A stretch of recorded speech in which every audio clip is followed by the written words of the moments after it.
Last night, almost 3 million people watched this broadcast to find out about George Soros. Last night, we introduced you to the puppet master, billionaire, financier George Soros, notorious for collapsing economies and regimes all around the world. He's known as the man who broke the Bank of England. The Prime Minister of Malaysia called Soros an unscrupulous profiteer. In Thailand, he was branded the economic war criminal.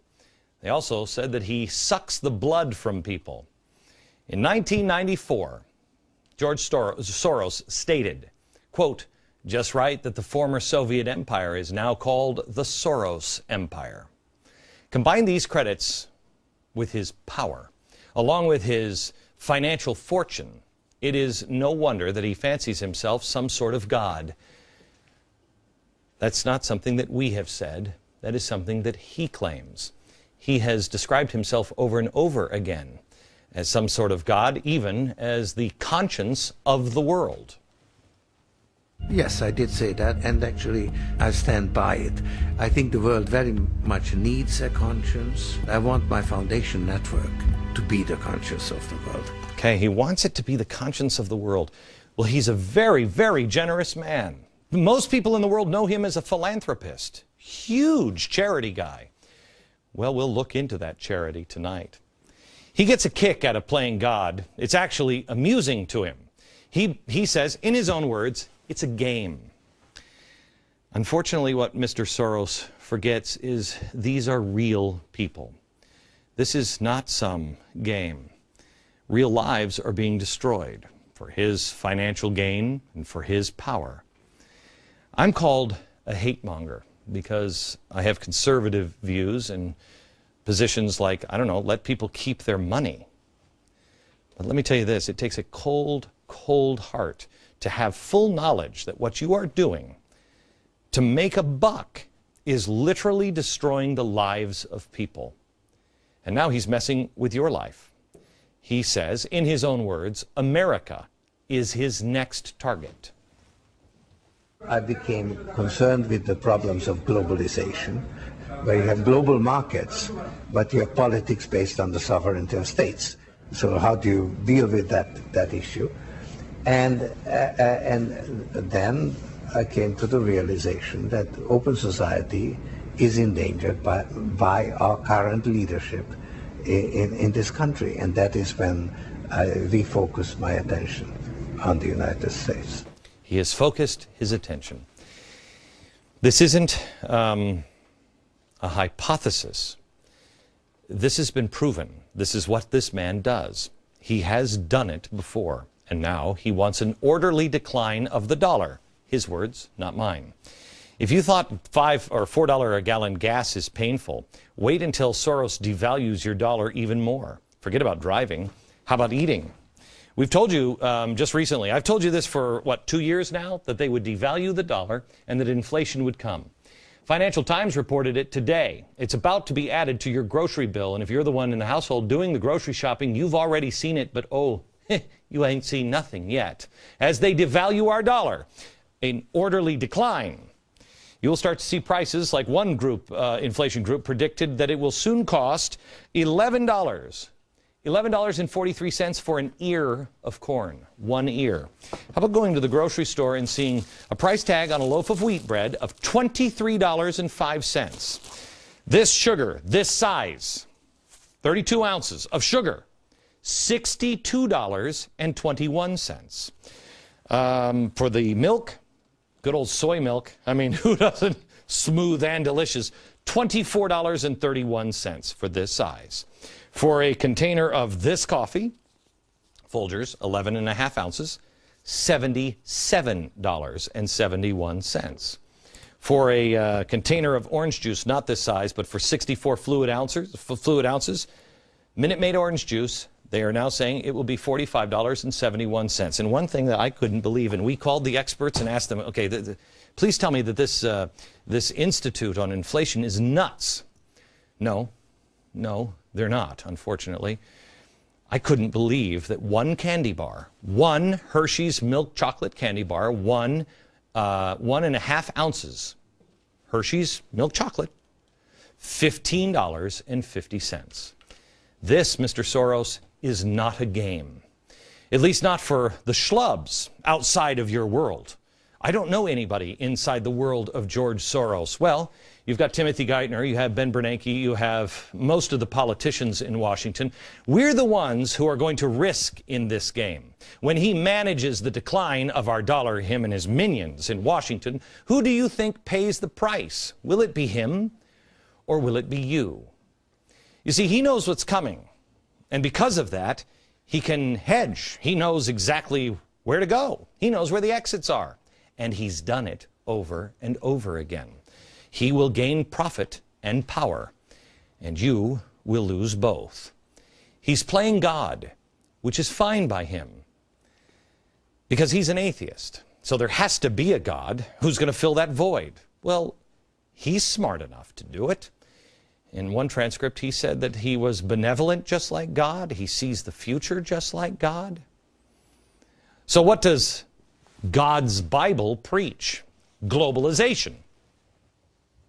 Open society is a desirable form of social organization, both as a means to an end and as an end in itself. Okay. That's, by the way, the replacement of the republic in open society. This is not a leap of faith. I'm stating this as fact. And as I told you last night at glennbeck.com and on theblaze.com, you will find all of these facts, all of the research. Do not take my word for it. Not one bit on this show. Do not take my word for it. Read about it yourself. Most of it comes in the form of his own words. Come on over here for a second. These are, many of these are the books that we use to prepare this show. And many of these books are written by him. This one, this one, this one. You can read about it. He's not shy about telling you. I mean, God wrote a book too. He wrote 3. Because of his own words, we know what to look for. We know the signs. We know what he's done in the past to bring down regimes. He's left a blueprint, a pattern to look for. And now that Soros is saying that he has turned his focus and set his sights on America, don't you think we should look at his past and see how he's done it before? What are the footprints? Where is he leaving fingerprints? How did he do it? 4 or 5 times before. Well, we also should look at what has he accomplished so far. How far down that line is he? Tonight, we look at the puppet master's latest work of art, America Under Siege. All right, George Soros has his sights on America. So how does he view us? Well, it's easy. He views us like this. America is the main obstacle to a stable and just world order. The United States. His words, not mine. So not only does he want to bring America to her knees financially, he wants to reap obscene profits off us as well. Like when he made $1 billion off the collapse of the British sterling. His claim, not mine. The money that I made on this particular transaction, the estimate is about $1 billion. You were the guy, they said, who broke the Bank of England. Right, and did. Well, that's true. He's just a lovable old spooky dude. By the way, his people, when they met with my number 2 in a story that I told you last night, and remember, left us this threat, this gift, he says they didn't really make that much off it. So is he lying then or is he lying now? Which is it? This man causes misery in his wake. People's lives were ruined. Retirement accounts, savings, jobs, all gone. Grandma and Grandpa saved their whole life. Gone. And he just walks away. You've saved your whole life. If you've put all your money away for retirement, it's now worth 30% less in the last 10 years. And it's about to be worth a lot less. What are you going to do? You're going to go back and get another job? See, he doesn't think about that stuff because your life is a game to this man. And again, listen to George Soros in his own words. When you try to, let's say, improve society, you affect different people and different interests differently, and they are not actually commensurate.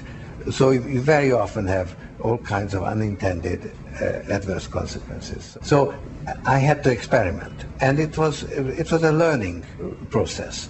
The first part was this subversive activity, disrupting repressive regimes. That was a lot of fun, and that's actually what got me hooked on this whole enterprise. That was a lot of fun, experimenting with people's lives. This is what happens when people put themselves in an elite category, or appoint themselves rulers, or in his case, see themselves as some sort of a god. You become a plaything, and he is the all-knowing, all-seeing creator. He has been playing this game for a very long time. But before I show you how he's playing it now and what is coming, I want to start in Czechoslovakia. Half a century ago in Czechoslovakia. It was a scary, scary time to live in this part of the world. The world was changing. Europe was on fire. Joblessness, hunger.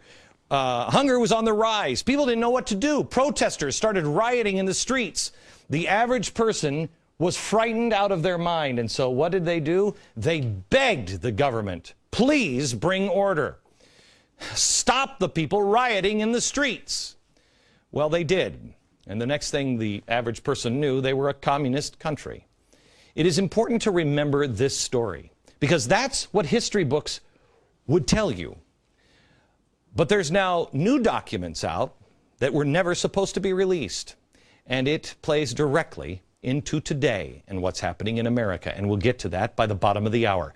But right now I want to show you the signs. What is George Soros trying to do? What is it? How does he do it? After country after country after country, we found that there are 5 steps to him gaining control. He does it over and over and over again. So let's see what the steps are, and let's see if he's done any of them here. The first one is form a shadow government using a humanitarian aid as cover. This is what he just said. It's kind of funny. It's kind of fun. The first step, he said, is subversive activities. Okay? Step 2, control the airwaves. Fund existing radio and TV outlets and take control over them, or start your own outlets. Remember, take control of existing or start your own. Step 3, destabilize the state. Weaken the government and build an anti-government kind of feeling in the country. You exploit an economic crisis or take advantage of an existing crisis. Pressure from the top and the bottom. This will allow you to weaken the government and build anti-government public sentiment. Step 4, you provoke an election crisis. You wait for an election, and during the election you cry voter fraud. Step 5, take power. You stage massive demonstrations, civil disobedience, sit-ins, general strikes. You encourage activism. You promote voter fraud, tell followers what to do through your radio and television stations. Well, let's start at the beginning, shall we? Do any of those sound familiar? This is the way George Soros takes country down every time. Every time. Again, he's done it. How many times, Joe? 4 or 5? 4 times. 4 times before. We'll be number 5. So let's go back here. The 5 steps to control. The first one is form a shadow government using humanitarian aid as a cover. Now, is he doing this? Well, let me start with the central George Soros operation, which is OSI. This is his main group. OSI. It is the Open Society Institute. It sounds warm and fuzzy, and to hear the way they tell it, it is warm and fuzzy. Oddly enough, yesterday, in a sign of, I think, total panic and collapse, OSI released a video talking all about all the wonderful things that George Soros does. It's fantastic. Must have cost them a fortune to put this up. Coincidentally, it's released the day that we do our special to show you that he's just a lovable old philanthropist. That's all he does. He cares about people. Well, I'm sure he does. I'm sure he does. Because he's a humanitarian. He's a philanthropist, you know. He gives tons of money. I'll show you that whole thing at the end of the show. Through the Open Society Foundation, he donates almost $500 million annually to charity causes all around the globe. Well, that's fantastic. That's fantastic. I love people who give a lot of money to charity.